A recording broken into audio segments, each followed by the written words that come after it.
I was just about to take a late-night shower, scrubbing away another exhausting day at the office, when the doorbell rang. It was 11:30 p.m., too late for visitors, but early enough that ignoring it would just leave me wondering. The last thing I expected to see when I opened the door was my past staring back at me, soaked in tears. My ex-fiancée, Brooke, stood there, trembling slightly, her mascara smeared in uneven streaks down her face. She was the ghost I had finally managed to bury 5 years ago, the one who'd ripped my heart out and left me bleeding when she cheated during our engagement. The shock of seeing her hit me like a sucker punch. For a moment, all I could do was stand there, frozen, feeling 1,000 old wounds crack open at once. "Matt, please, I need to talk to you," she whispered, her voice hoarse, like she'd been crying for hours. She looked like a mess, a far cry from the confident, put-together Brooke I remembered. My mind raced. I wanted to slam the door, to tell her to get lost and take her tears somewhere else. But I didn't. Instead, some part of me, maybe the part that once loved her fiercely, stepped aside and let her in. I'm not sure why I did it. Maybe I was a fool, or maybe I just needed to know why she was here, begging me like this. She sat down on my couch, and I could tell she was struggling to find the right words. I stayed by the door, keeping my distance. I didn't trust myself to get too close. I could still remember how easily she could break me, even with a look. It was then that my wife, Jessica, stepped into the room. She had been upstairs, probably getting ready for bed, unaware of the hurricane that had just blown through our front door. "Who's at the door, Matt?" she asked, and then she saw Brooke. Her face shifted instantly, a flash of something between shock and disgust before she forced a smile. I hadn't even had the time to tell her who Brooke was. Why would I?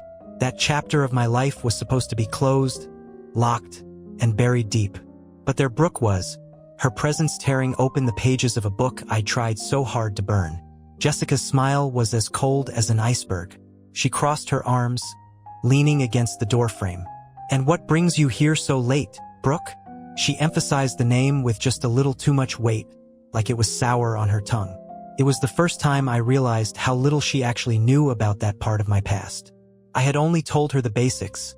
Nothing about the nights I spent crying after Brooke left. Nothing about how shattered I'd been. Brooke glanced at me, her eyes wide and pleading, then looked back at Jessica. I need Matt's help. It's really personal." She wiped her eyes, sniffling loudly, and the sound was like nails scraping on glass. Jessica raised her eyebrows, clearly unimpressed. "Oh, I'm sure it is," Jessica said, her voice like ice. "But whatever it is, I don't think it's Matt's problem anymore, is it?"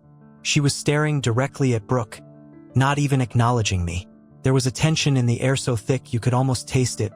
Bitterness, jealousy, and something else I couldn't quite place. Brooke didn't back down.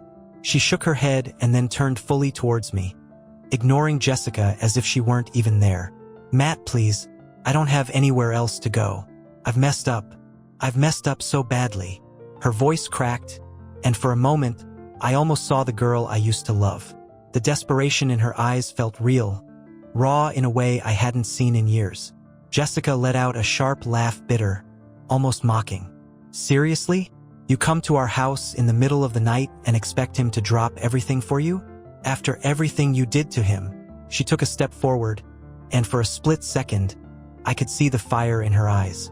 She was furious, and maybe more than furious. She was threatened. I had never seen Jessica like this, not in all our time together. It was like the mask of calmness she always wore had shattered. "Jessica, I tried to interject, but she cut me off. "No, Matt, she doesn't get to come here and play victim. You don't owe her anything." Her words sliced through the air, and Brooke flinched visibly, her face crumbling. She looked at me, tears welling up again, and in that moment, I felt pulled in two directions. Brooke was a reminder of the worst pain I'd ever felt, but something in her eyes, some tiny spark of the past, made me pause. "I just need to talk to Matt alone," Brooke said softly, almost a whisper now. "Please, Jessica." There was a challenge in her voice that I didn't quite understand. Jessica stared at her, then at me, and I could see the silent question in her eyes. "Whose side are you on?" This was the moment that split everything open. I could feel the ground shifting under me, the past clawing its way back to the present. And I had to decide whether to hold on to Jessica or let Brooke's ghosts pull me back under it. I stood there, caught between two hurricanes. One in tears, one in fury. It was like some twisted nightmare that I couldn't shake myself awake from. Brooke's desperate eyes locked onto mine, pleading, and Jessica's stare. A mix of anger and disbelief drilled into the side of my head. I felt like a spectator in my own life, watching the chaos unfold. "Matt," Jessica's voice broke the silence, cutting through my indecision like a knife. "Are you seriously considering letting her stay here?" Her words dripped with a mixture of incredulity and disgust. I couldn't just tell Brooke to leave. Not like that. As much as I hated myself for it, there was still a part of me that couldn't ignore her when she was standing there broken, looking more fragile than I'd ever seen her. I had 1,000 questions boiling inside. Why now? Why me? What did she think she'd find here? But I knew I wouldn't get the answers if I didn't let her speak. "Jessica, I just need a minute to figure this out," I said, trying to keep my voice calm, though my hands were trembling at my sides. Jessica narrowed her eyes, her gaze darkening as though I'd just betrayed her. She let out a scoff, shaking her head. "Wow, okay, I see how it is," she snapped. Without another word, she turned on her heel and stormed up the stairs, her footsteps echoing sharply through the house. Every thud felt like a countdown to something terrible. The bedroom door slammed, and the walls seemed to tremble in response. Brooke let out a shaky breath, and I turned back to face her. The living room felt too small, suffocating. "You've got 5 minutes, Brooke," I said, my voice coming out harsher than I intended. But I couldn't help it. The tension, the confusion, the look in Jessica's eyes. It was all eating at me, clawing at my insides. Brooke nodded, her eyes red and raw. She clasped her hands together, and for a moment, she was quiet, just staring at the floor like she was trying to gather her thoughts. "Matt, I know I don't deserve anything from you. I know what I did back then. Leaving you, everything. I know it was unforgivable," she started, her voice cracking. "But I have nowhere else to go. I left him." I blinked, a bitter laugh escaping before I could stop it. "Left who, Brooke?" I couldn't keep the sarcasm out of my voice. "The guy you cheated on me with? The one you left me for?" Her eyes flinched at the words, and she looked down, shame painting her features. "Yes," she whispered. "Travis. We got married, and for a while I thought I was happy. But then things got bad. He started drinking, getting violent. I didn't have anyone to turn to, Matt." Her voice broke, and the tears spilled over again, running down her face unchecked. She looked so different now, so unlike the Brooke I once knew. The Brooke who used to be so sure of herself, so unbreakable. I took a deep breath, trying to push down the surge of emotions her words brought up. I remembered Travis, the guy who showed up at our engagement party, the one she swore was just a friend. I remembered how she had looked at him when she thought I wasn't watching, the way they'd laugh at some inside joke while I stood on the outside. The memory tasted like ash now, and the rage bubbled up, threatening to spill over. "So you thought, you'd come here, and I'd just take you back in?" I said, the words sharper than I meant them to be. Brooke winced, and for a moment, I almost regretted saying it. Almost. "No, I didn't. I know you won't forgive me. I know that." She paused, her voice cracking with every word. "But I had nowhere else to go. I just need a place to stay for a few days, until I figure things out." She looked up at me, her eyes filled with something I hadn't seen in her before. Something raw, broken. But before I could respond, there was a loud noise from upstairs. A door slamming again. Then Jessica's voice, sharp and angry. She was coming back down, and she wasn't alone. She was dragging a suitcase. My stomach dropped.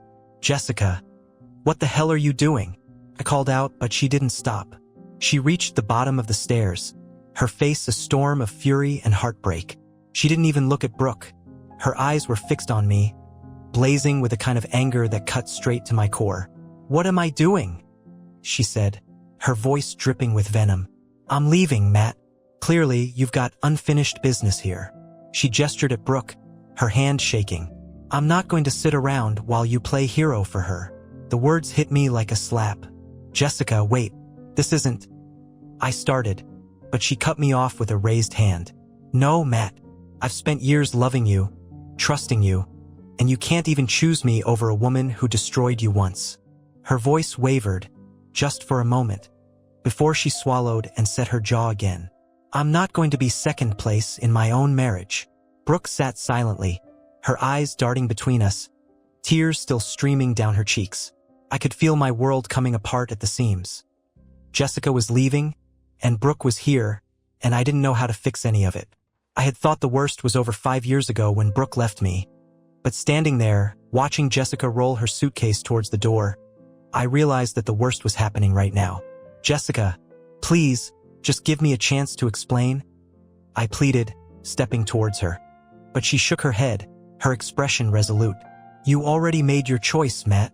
And with that, she turned, opened the door and walked out, the sound of the door slamming shut behind her echoing through the silence. It was the sound of everything I knew falling apart. Brooke sat on the couch, still crying softly, and all I could do was stand there, staring at the door Jessica had just walked out of. Everything felt surreal, like I was trapped in someone else's nightmare. I had wanted answers, but all I had now was more questions, more pain. And the woman who had caused it all was sitting right in front of me, needing me once again. I stood there, frozen, staring at the door Jessica had just slammed shut. The house suddenly felt emptier, like all the warmth had been sucked out in an instant. The silence left behind by her departure was almost unbearable. I turned back to Brooke, who was still sitting on my couch, her face streaked with tears, her shoulders hunched, a ghost of everything I used to love, and now, somehow, the catalyst for everything crumbling around me again. "You need to leave," I said, my voice breaking through the thick tension in the room. Brooke looked up, her eyes wide, almost like she couldn't comprehend what I had just said. "Matt, please, I don't have anywhere to go," she whispered, her voice trembling. She looked vulnerable, like she was barely holding herself together, and for a moment, the pity tried to reach me, but I pushed it away. I had given Brooke so much pity before, so much forgiveness, and all it had gotten me was years of trying to piece myself back together. Jessica was right. I didn't owe Brooke anything. Not anymore. "You need to leave, Brooke," I repeated, more firmly this time. I could feel my hands trembling, but I tried to steady them by shoving them into my pockets. Her face crumpled, and she started to shake her head, more tears welling up in her eyes. "Please, Matt, just give me tonight. Just tonight to figure things out," she begged, her voice cracking with desperation. "I don't know where else to go, and Travis, he'll come looking for me. He's not safe, Matt. I'm scared." Her words hung heavy in the air, and despite every instinct screaming at me to turn her away, a small part of me hesitated. Fear. Real fear. It was the one thing I could still recognize in her that might be genuine. I let out a long breath, running my hands through my hair. "Fine," I muttered. "One night. That's it." I knew I was probably making a mistake. Again. But something about the way she spoke, her eyes wide and frantic, made me falter. I wasn't willing to throw her back into the arms of a man who might hurt her. Despite everything, I wasn't that kind of person. I couldn't just turn my back on someone in real danger. Brooke nodded, and I could see the relief wash over her, her shoulders slumping as she wiped her tears away with the back of her hand. "Thank you," she said, her voice barely a whisper, but I didn't respond. I just turned away from her, suddenly exhausted, the weight of everything pressing down on me like a boulder. I needed space, I needed air. I moved to the kitchen, leaving Brooke alone in the living room. I needed something, water, distraction, anything to keep myself from breaking down. I grabbed a glass, filled it at the sink, and took a long drink, trying to drown the ache inside me. My thoughts kept drifting back to Jessica. The way she'd looked at me, like she'd already made up her mind, like I'd let her down in the worst possible way. Couldn't blame her. I had stood there, useless, torn between a woman who had ruined me once and the woman who had tried to build me back up. And I had failed both of them. Suddenly, I heard footsteps behind me, and I turned to see Brooke standing in the doorway of the kitchen. She looked lost, her eyes red from crying, her body almost shivering with nerves. She was still that perfect mix of beautiful and broken, the kind of image that used to pull at my heartstrings, but now it just left me feeling hollow. "Matt, I really am sorry," she said softly. For everything. I know I've messed up so much, and I know I don't deserve anything from you." She paused, her voice trembling as she spoke. "But I didn't know where else to go. You're the only person I've ever known who's kind enough to even give me a chance." "Kind?" I let out a bitter laugh. "Brooke, if I were kind, I wouldn't be here with you right now. I'd be with my wife, trying to convince her not to leave me because of you." The words spilled out before I could stop them, the anger bubbling up and over. I slammed the glass down onto the counter, the sound echoing harshly through the kitchen. Brooke flinched, and I could see her eyes widen, tears threatening to spill again. "Matt, No, Brooke, just stop," I snapped, cutting her off. I could feel my chest tightening, all of the emotions I had kept bottled up for years threatening to erupt. "You don't get to come back here and act like you care. You don't get to show up out of nowhere and blow my life apart because yours isn't working out." She stared at me, stunned into silence, and for a moment, the room felt deathly quiet. I took a deep breath, trying to steady myself, trying to swallow down the anger and the grief. But then she took a step towards me, her hand reaching out as if to touch me, and I took a step back. "Don't," I said, my voice low, almost a growl. "You don't get to do that, Brooke. Not anymore." She dropped her hand, her eyes filling with fresh tears. "I know I've hurt you, and I know I don't deserve anything from you. But I'm really, truly scared, Matt. I don't have anyone else." There it was again, the vulnerability, the desperation, the exact same look she had given me when she told me she needed to leave 5 years ago. The exact same look she had when she walked out of our engagement to be with someone else. I shook my head, turning away from her, unable to look at her face any longer. "You can stay tonight," I said, my voice hollow, exhausted. "But you need to leave in the morning. I mean it." I could hear her sniffle, hear the soft, shaky, "Thank you," she whispered. But I didn't respond. I walked past her, out of the kitchen, and into the hallway, away from her, away from the memories that were threatening to pull me under again. I made my way upstairs, each step feeling heavier than the last, until I reached the door to my bedroom. The door Jessica had slammed shut only moments ago. I opened it and stepped inside. Everything was as she'd left it. The open closet, the empty hangers where her clothes used to be, the mess of shoes she had pulled out in her rush to pack. I sank down onto the edge of the bed, the weight of everything finally crashing down on me. The room still smelled like her, and that was the hardest part. The reminder that she had been here, and that now she was gone, and I didn't know if I'd ever be able to bring her back.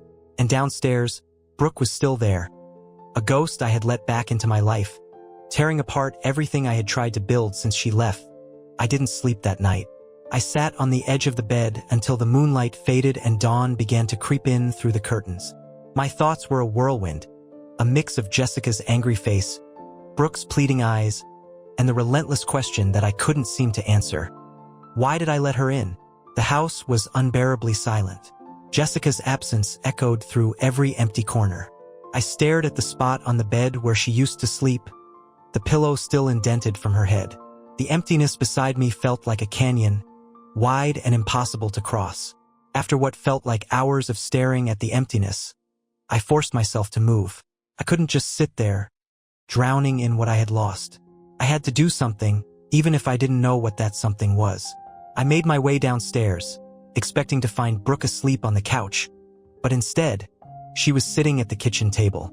She had found an old hoodie of mine and wrapped it around herself, her hair messy, her eyes swollen from crying. She looked up when I entered the room, her gaze searching my face for something. Maybe forgiveness, maybe just acknowledgement. But I didn't have anything to give her. "Morning," she said softly, her voice barely more than a whisper. She was trying to smile, but it looked forced, strained. I ignored her, moving to the counter to start the coffee machine. I needed something to cut through the exhaustion, something to focus on besides the mess of emotions still swirling inside me. "Matt, I know you're angry with me," Brooke continued, her voice cracking slightly. "I know you probably hate me. I wouldn't blame you if you did." I could feel her eyes on my back, waiting for a response, but I didn't turn around.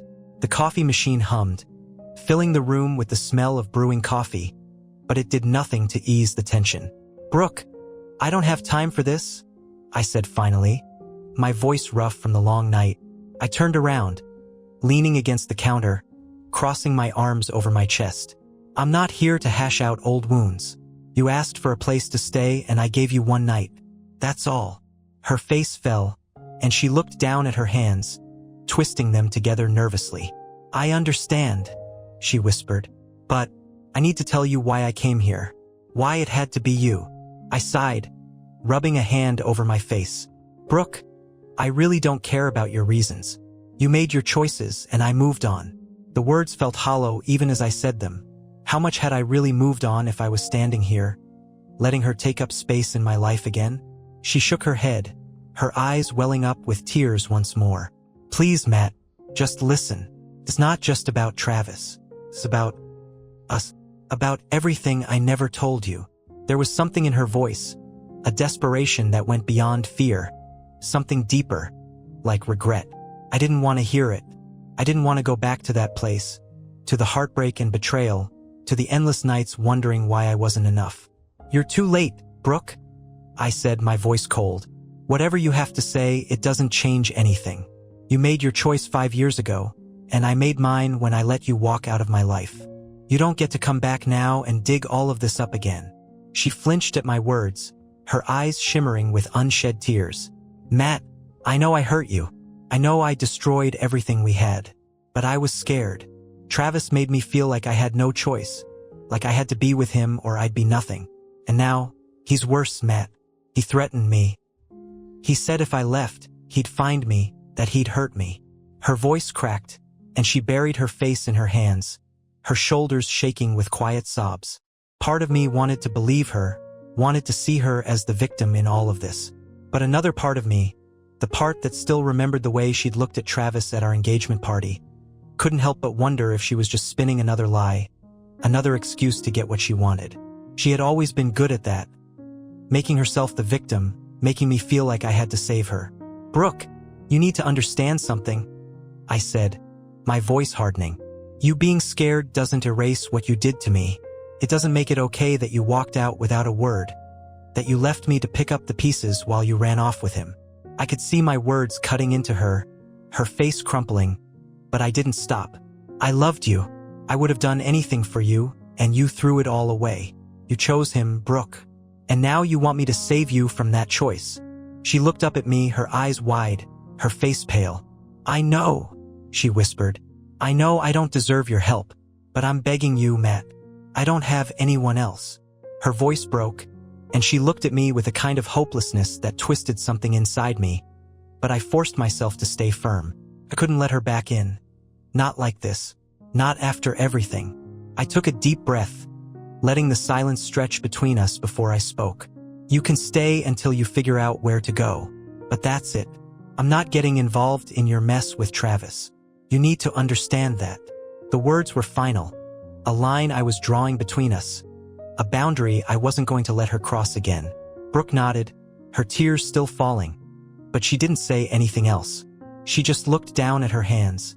Her shoulders hunched as if the weight of everything had finally broken her. I watched her for a moment, feeling a mix of pity and anger. Pity for the woman she had become, anger for the way she had dragged me back into her chaos.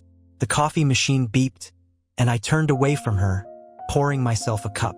The warmth of the mug in my hands grounded me, reminded me that I was still here, still standing, despite everything that had happened in the last 12 hours. Despite Brooke being here, despite Jessica walking out, I was still breathing. I took a sip, letting the bitterness wash over me, giving me something to focus on besides the ache in my chest. I heard Brooke stand up, her footsteps soft against the kitchen floor. She paused in the doorway, her voice barely a whisper. Thank you, Matt. I mean it. I know I don't deserve it, but thank you. I didn't respond. Couldn't. Instead, I kept my eyes on my coffee, listening as her footsteps moved away, fading into the distance. I stood there for a long time, the silence settling back in, the emptiness of the house pressing down on me. It was strange, how in a matter of hours, everything I thought was solid in my life had come undone. And now I was left standing in the wreckage with no idea how to put the pieces back together again. I left the house that afternoon, I needed air, needed to get away from the oppressive weight of everything that had happened. I walked through the neighborhood, my steps heavy, my mind replaying every word, every tear, every slammed door from the night before. The weather was crisp, the kind of bright autumn day that would usually lift my spirits. But today, it felt like the world was mocking me, all sunlight and laughter while I was unraveling. I ended up at a coffee shop a few blocks away. I ordered another black coffee, more out of habit than anything, and took a seat by the window. My phone sat on the table in front of me, and I kept glancing at it, hoping for a message, a missed call, something from Jessica. But the screen remained dark, empty. It was stupid to think she'd reach out. After everything she'd said, the way she looked at me, I wasn't sure if she'd ever come back. The thought sent a pang of loss through me so sharp that it was almost physical.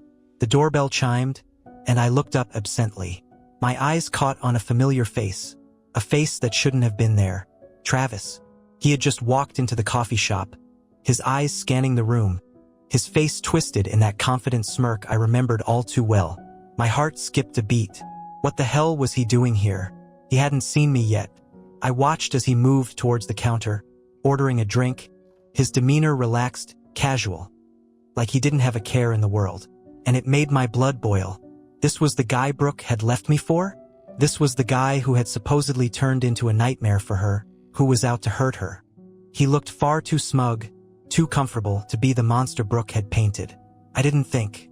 I stood up, my chair scraping against the floor, and walked straight over to him.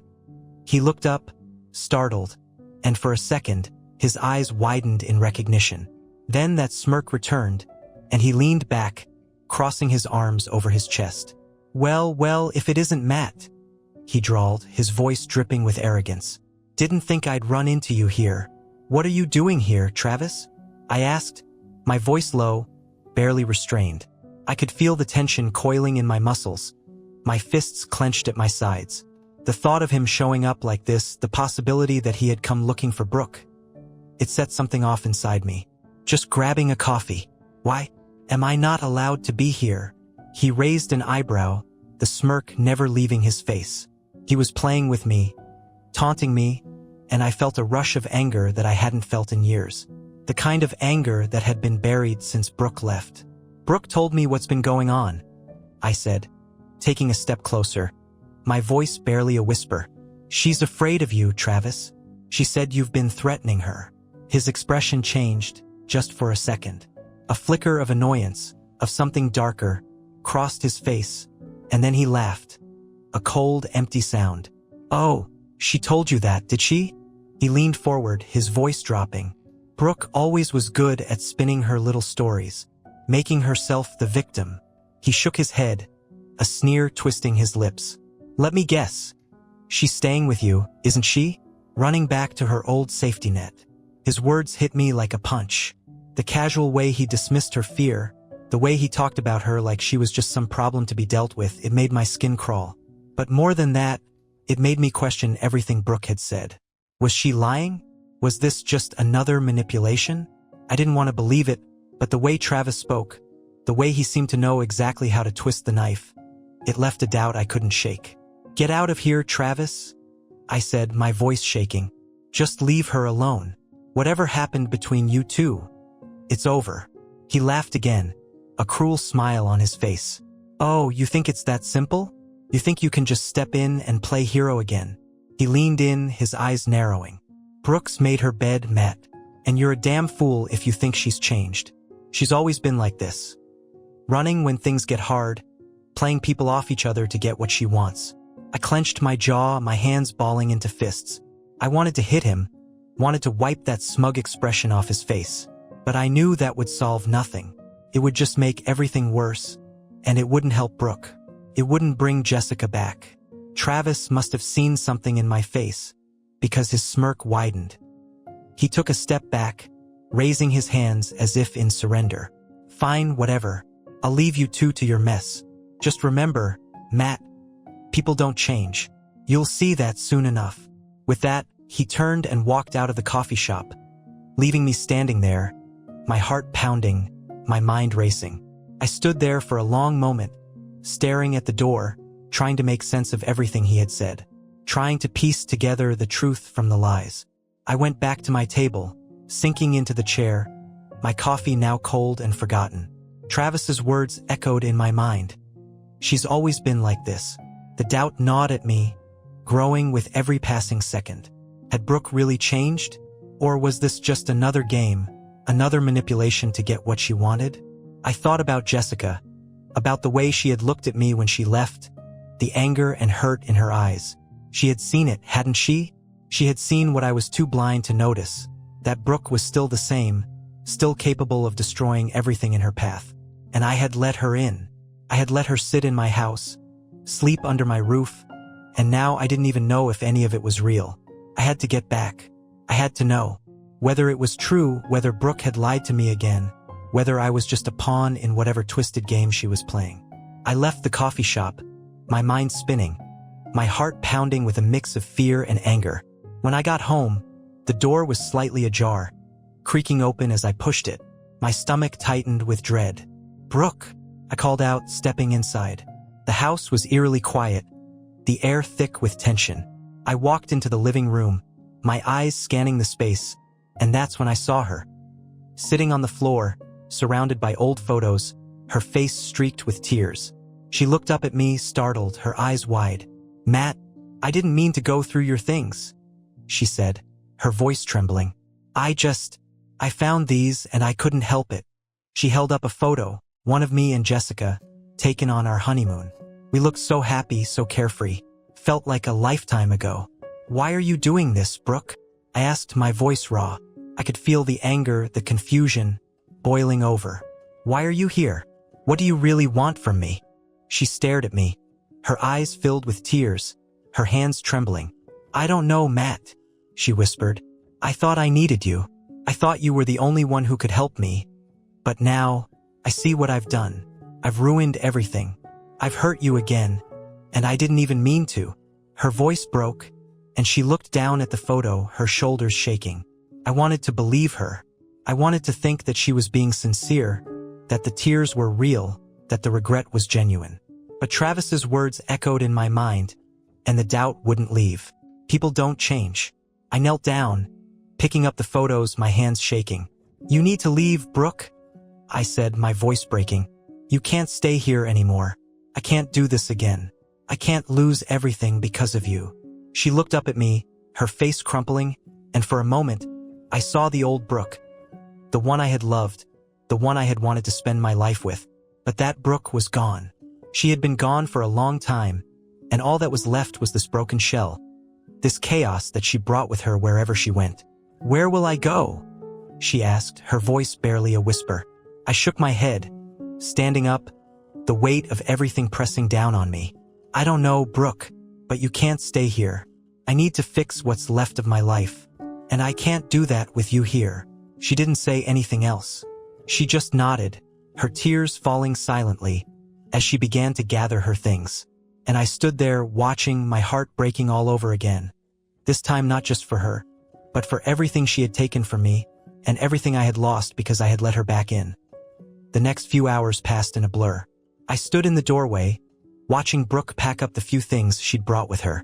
Her movements were slow, hesitant, as if she was hoping I might change my mind at the last second, tell her she could stay, that we could somehow make sense of this mess.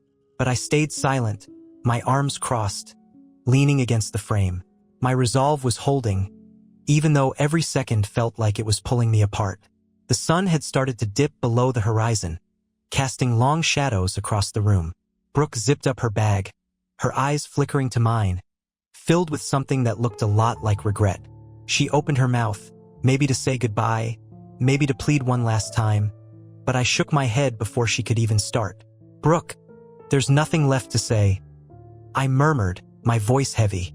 "You need to go, and you need to let me go too. We're done." My words were like lead in my mouth, but I forced them out. They were necessary, maybe the only thing that could truly bring this chapter to an end. She nodded, tears glistening in her eyes, and for the first time, she didn't argue. She took a shaky breath, her shoulders slumping, and then she walked to the door. There was a moment where she paused, her hand on the knob, as if she was trying to hold on to something. an apology left unsaid, a memory still clinging to life. But there was nothing left between us. Not anymore. She opened the door, and for a second, the cool evening air swept in, chilling the room. And then, just like that, she was gone. The door clicked shut behind her, and I stood there, staring at the spot where she had been, feeling an emptiness that was almost staggering. It wasn't like the heartbreak from before, not the sharp, immediate pain of losing her to someone else. No, this was different, quieter, deeper, like standing in the ruins of a home you once knew. I moved to the window, looking out just in time to see Brooke's figure disappear down the street, swallowed by the shadows. I let out a long breath, one I hadn't realized I'd been holding, and turned away, letting the curtain fall back in place. The house felt too quiet, too still. The weight of everything that had happened pressed down on me. The echoes of Jessica's voice, the anger, the disappointment. I had lost her, and the realization was almost too much to bear. My eyes scanned the living room, and I saw something I hadn't noticed before. A photograph, half hidden under the couch where Brooke had been sitting. I bent down, pulling it free, and felt a lump rise in my throat. It was a picture of me and Jessica from last Christmas. We were sitting by the tree, her in one of those ridiculous holiday sweaters I always made fun of but secretly loved. I was holding her close, and we were both laughing, the kind of unfiltered joy that seemed impossible to recapture now. I sank down onto the couch, staring at the photo, my vision blurring. Everything I had done, every decision I had made in the past 24 hours, had led me to this point. Alone, holding onto a memory that was slipping further away with each passing second. My phone buzzed on the coffee table, snapping me out of my thoughts. I picked it up, my heart jumping into my throat when I saw Jessica's name flash on the screen. A text, just one line, simple, but enough to make my chest tighten. "I'm coming by tomorrow to get the rest of my things. Please don't be here." I read it once, then twice, the words stabbing into me with brutal clarity. There was no anger in her message, no accusations, just the cold finality of her decision. She was done with me, and there was nothing left for me to say that could change her mind. I wanted to reply, wanted to beg her to let me explain, to tell her that I had sent Brooke away, that I wanted her back more than anything. But what good would it do? Jessica had given me her trust, and I had shattered it by letting Brooke back in. She had asked me to choose, and in my hesitation, I had chosen wrong. I typed out a message, my hands shaking. "I understand. I'm sorry." It was all I could say, maybe all she'd let me say. I hit send, the words feeling hollow and empty. I placed the phone back on the table, and for a moment, all I could do was sit there, staring at the floor, feeling the weight of everything pressing down on me. The hours blurred together. I couldn't sit still, couldn't stay in that living room, surrounded by everything Jessica and I had built together. I paced the house, my footsteps echoing in the silence. Eventually, I found myself in my bedroom, the closet still open, Jessica's half of it empty, her clothes and shoes gone.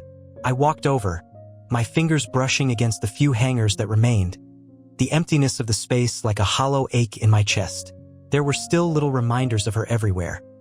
A book on the nightstand, the scent of her perfume lingering in the air, a pair of earrings she must have left behind in her rush. I picked them up, turning them over in my hands, the metal cool against my skin. The realization hit me then, sudden and brutal. She was really gone. Not just for the night, not just to blow off steam, but really, truly gone. And all because I couldn't let go of the past. Because I had let Brooke's tears and regret manipulate me into making the wrong choice. I sank down onto the edge of the bed, the earrings still in my hand, and for the first time since all of this started, I let myself break. The tears came slowly at first, then faster until I was sobbing, my shoulders shaking, the weight of everything too much to hold in. I had lost the woman I loved because I hadn't been strong enough to let go of someone who had already destroyed me once. When the tears finally stopped, I felt drained, empty. I looked at the earrings in my hand, then placed them gently on the nightstand. I couldn't keep doing this, holding on to pieces of people who were no longer part of my life.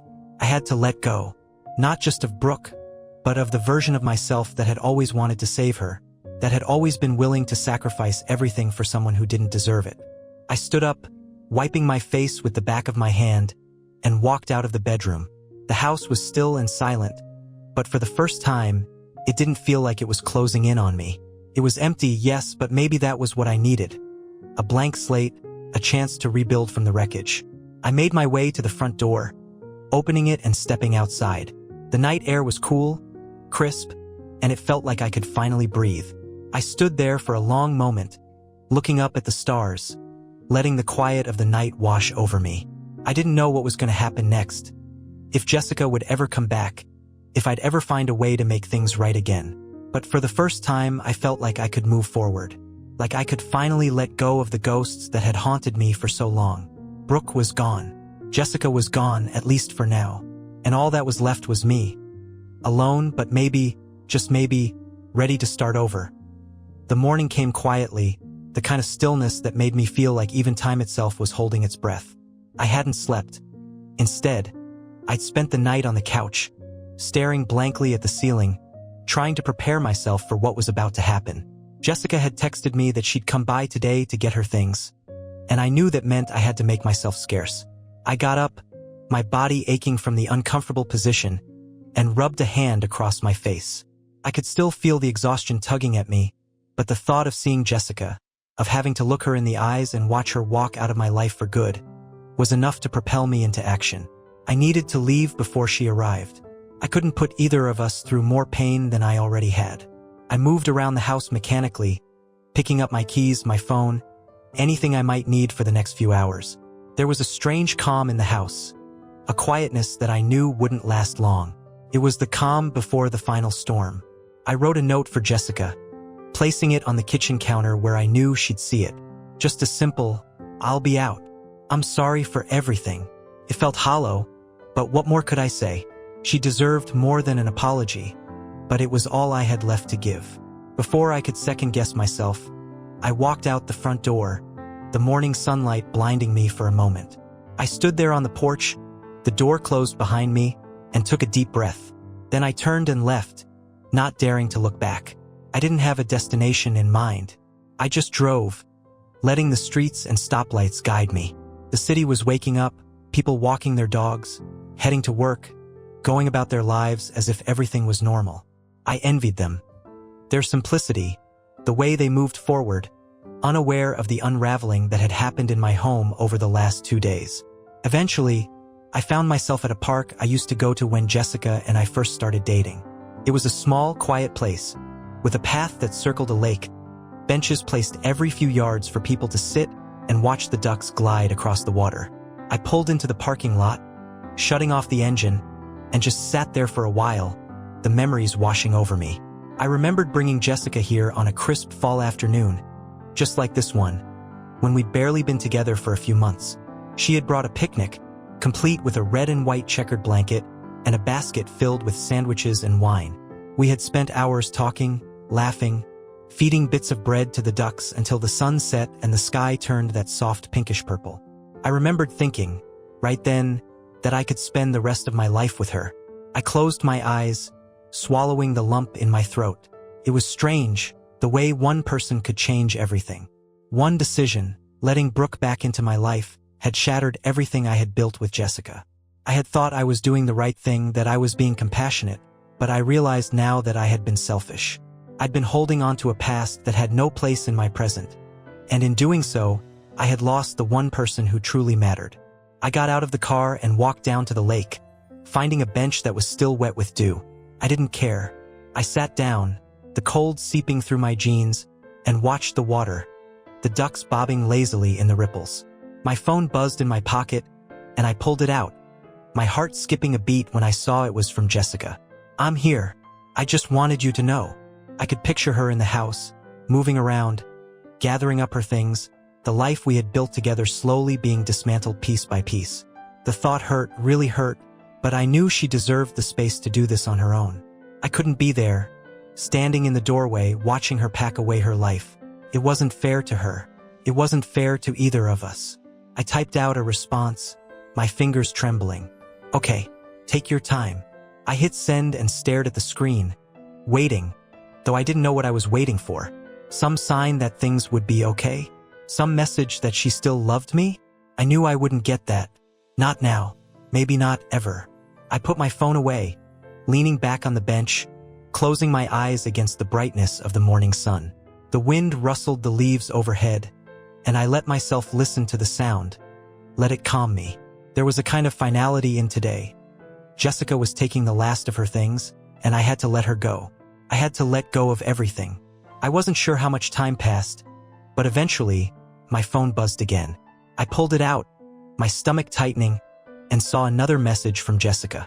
"I'm done. I left my keys on the counter. Take care of yourself, Matt." The words were like a knife, sharp and painful, cutting through me with a precision I couldn't fight. Take care of yourself felt so distant, so final. I wanted to ask her to stay, to fight for what we had, but I knew it was pointless. She had given me every chance, and I had thrown them away. I typed out a response. "You too, Jess. I'm sorry."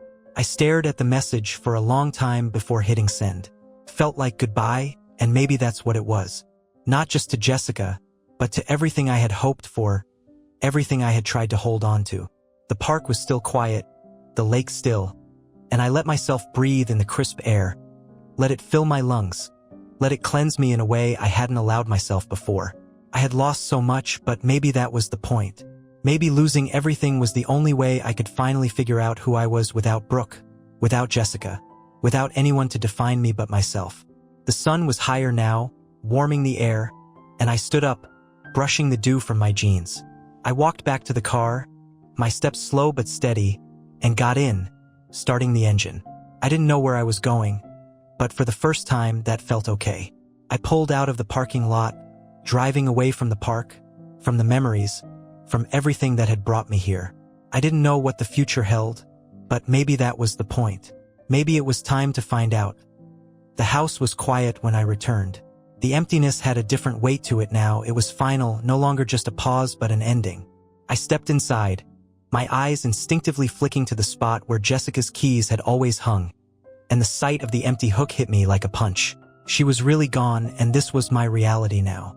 I closed the door behind me, leaning against it for a moment, letting the silence settle over me. The air still smelled faintly of her, of lavender, her favorite scent, and something else, something warm and familiar that made my chest ache. I wanted to hold on to that scent, to breathe it in forever, but I knew it would fade, just like everything else. I forced myself to move, one foot in front of the other, step by step, into the living room. The couch was empty, but I could almost see her there, curled up with a book, her face lighting up when I walked in. I turned away, unable to bear it, and walked into the kitchen. The note I had left for her was still on the counter, untouched. I crumpled it in my hand, tossing it into the trash. It was too late for notes, for apologies that were never enough. I made myself some coffee, the simple routine grounding me in the present. The sound of the machine, the warmth of the mug in my hands. It was something solid, something real, and I clung to it. I took a deep breath, leaning against the counter, staring out the window at the backyard. It looked the same as it always had, but it felt different now, like it belonged to someone else. I didn't recognize this life, didn't recognize the person I had become over the last few days. I carried my coffee to the dining table and sat down, staring at the empty chair across from me. This was where Jessica and I had shared countless dinners, where we had laughed and talked and planned our future. And now it was just me, alone, with nothing but memories that hurt too much to hold on to. My phone buzzed on the table, and I reached for it, my heart jumping for a moment, hoping, always hoping, despite everything, that it might be Jessica. But it wasn't.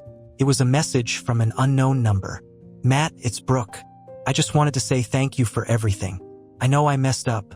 I'm sorry for all the pain I caused. I'm gonna try to make things right for myself, finally. I hope you can find happiness too." I stared at the message, a strange mix of emotions welling up inside me. Anger, sadness, pity. But mostly I felt exhausted. Brooke had always been like this, making her mistakes and then trying to apologize as if that could fix everything, as if words could undo all the damage. I wanted to be angry with her, but I couldn't. She was as lost as I was, and maybe that was why I had let her in again, because some part of me thought I could save her, even when I couldn't save myself. I put the phone down, not bothering to reply. There was nothing left to say to Brooke. She had been a chapter in my life that I had to close, and I finally had. I had tried to save her once, but I couldn't do it again, not at the cost of everything else. I had learned that lesson the hard way, and now it was time to move forward. I finished my coffee, the house still quiet around me. There was a kind of emptiness that I was starting to get used to, an emptiness that I knew I would have to fill somehow. I couldn't keep living like this, clinging to the past, to ghosts that didn't belong in my life anymore. I stood up, taking the mug to the sink, and then I paused. There, on the windowsill, was a small potted plant, a succulent that Jessica had bought on a whim at the farmer's market months ago. It was the kind of plant that was supposed to be impossible to kill, but I had never been good at keeping things alive. It had started to wilt, its leaves turning brown, and I realized, with a pang of regret, that I hadn't even noticed it before. I picked up the pot, cradling it in my hands. It was still alive, barely, and I knew I could save it if I tried. I turned on the tap, letting the water run over the soil, watching as it soaked in, the leaves slowly plumping up again. It was such a small thing, but it felt like a start. Like maybe, just maybe, I could still fix something in my life. I set the plant back on the windowsill, letting it catch the morning sunlight, and I looked around the kitchen, at the life that Jessica and I had built together. It was over, but that didn't mean everything was lost. I still had the pieces, even if they were broken, and maybe it was up to me to decide what to do with them. I walked through the house, room by room, picking up the remnants of our life together. Jessica's book on the nightstand, her earrings on the dresser, the holiday photo we had taken. I gathered them all, placing them in a box, and then I sat down, staring at it. It felt like a goodbye. One that I wasn't ready for, but one that I needed. I carried the box to the closet, setting it on the top shelf out of sight. I wasn't ready to throw those memories away, but I couldn't keep them in front of me, couldn't keep holding on to something that wasn't mine anymore. I took a deep breath, letting the air fill my lungs, and then I let it out slowly. It was time to start over. Time to let go of Brooke, of Jessica, of the man I had been, and figure out who I was now. The road ahead was uncertain, but maybe that was okay. Maybe the only way to truly move forward was to accept the uncertainty, to embrace it, and to let myself grow from the wreckage. I walked back to the kitchen, glancing at the little plant on the windowsill, its leaves already starting to look greener. And for the first time in what felt like forever, I allowed myself a small, tentative smile.